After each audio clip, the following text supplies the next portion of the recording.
is right there.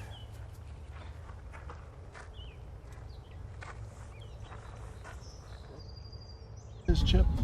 There he is. We're ready. That's Essie. Essie? Keaton, nice to meet Keaton? you. Yep, nice to meet you. Pleasure. And this is Aaron, the video guy. Hi. Hey Aaron, how are you? Welcome to a very special episode of Tap That AZ. We head up to Camp Verde and hang out with Chip Norton from Sinagua Malt, a benefit corporation dedicated to preserving the Verde River. It's also making malted barley for brewers in Arizona to put in their beers, as well as preserving millions of gallons of water for the valley. Let's tap into Sinagua Malt. And as you can see, this bay is pretty much full of what I call our malt train. Okay. Our first stop is at the temporary malting facility in downtown Camp Verde, including the steep tank where the raw barley comes in, starts to germinate, they move it over to the malt tank where that completes the germination process, and then they kiln dry it. So pretty much this process just takes raw barley and converts it to barley malt, malted barley. From there, we take a little bit of a history tour through Camp Verde, and Chip takes us to the Hauser farm where the permanent malting facility is going to be built. Yeah, it was 2015 when this specific idea, a lot of the irrigation efficiencies and improving the way ditches take water out of the river has been going on for probably 8 years.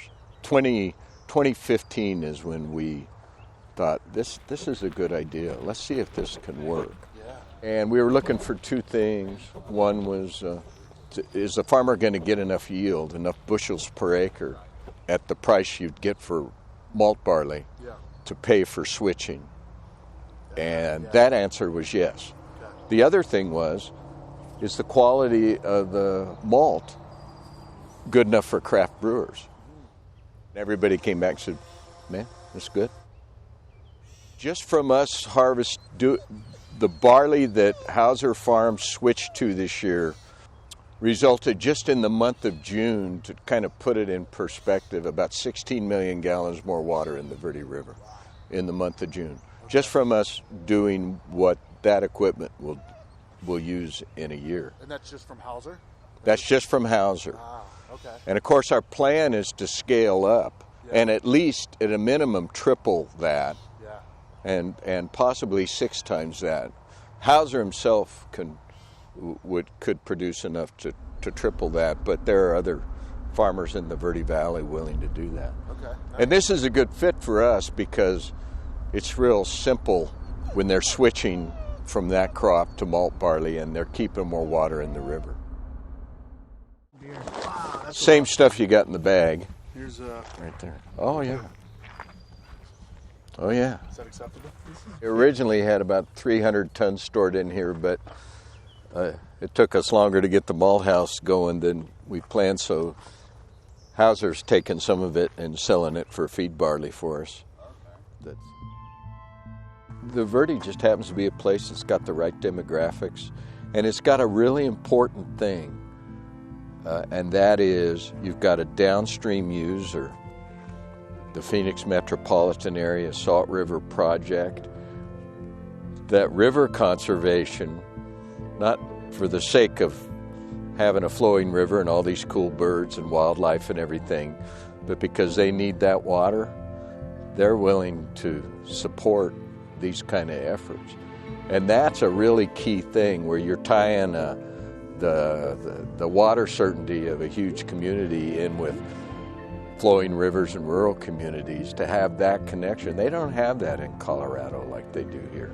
They've got a whole different set of things, but it's possible here to have that partnership, and that's a really important thing, that to where we're not just a bunch of river lovers that we don't have much hope of keeping the river flowing, but having those strong partners makes a big difference. come February 1st, we're going to be churning out malt, selling it to brewers in central Arizona, and maybe some in southern Arizona, northern Arizona. Maybe later in 2018, probably 2019, we're going to definitely have our feet in the ground. We'll have our system down, turning out a consistently good product. And then we'll start getting into roasting, caramelized malts, different types of grains that craft brewers want. So how can people that listen to this, watch this, how can they support that? Drinking beer that's got Sinagua Malt in it. I knew it was going to be It's a big tough. sacrifice, I know, if you're a beer lover.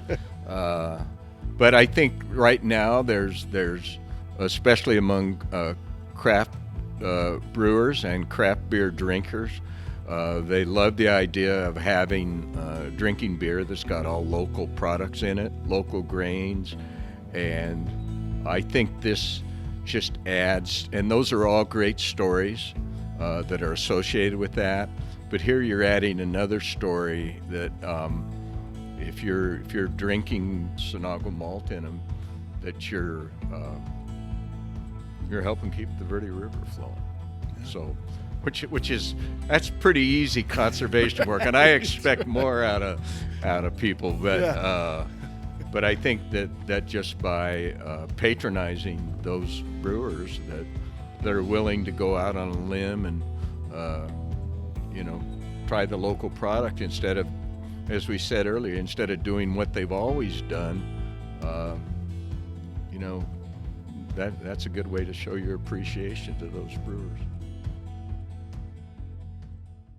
Hey, thank you so much for tuning in on this episode. This is not the end of the story, though. We're going to keep checking in on Chip and Sinagua Malt, see how things are going up there. This is a huge cause, not only for creating local ingredients for Arizona beers, but also preserving water. We're in the desert. This is not going to last forever, so we got to do what we need to do to keep this water flowing. Challenge to you as a consumer is, if you see a beer that you can drink that has Sinagua Malt in it, choose that beer. As a brewer, if you have the ability to use Sinagua Malt in your beers, do that. So big shout out to Steve Ayers from Eureka Ditch Brewing Company in Camp Verde, award-winning home brewer. Gave us some pretty awesome beers here, including Cliff House Ale, which is the first beer brewed entirely from Verde Valley grown ingredients, including the hops from KO's Rimrock Garden and obviously the malt from Sinagua Malt. Steve, thanks buddy. We really appreciate that. Great beers too. Everybody listening at home, make sure you subscribe on iTunes, YouTube, all those places. Check us out at tapthataz.com. And always remember, stay awesome.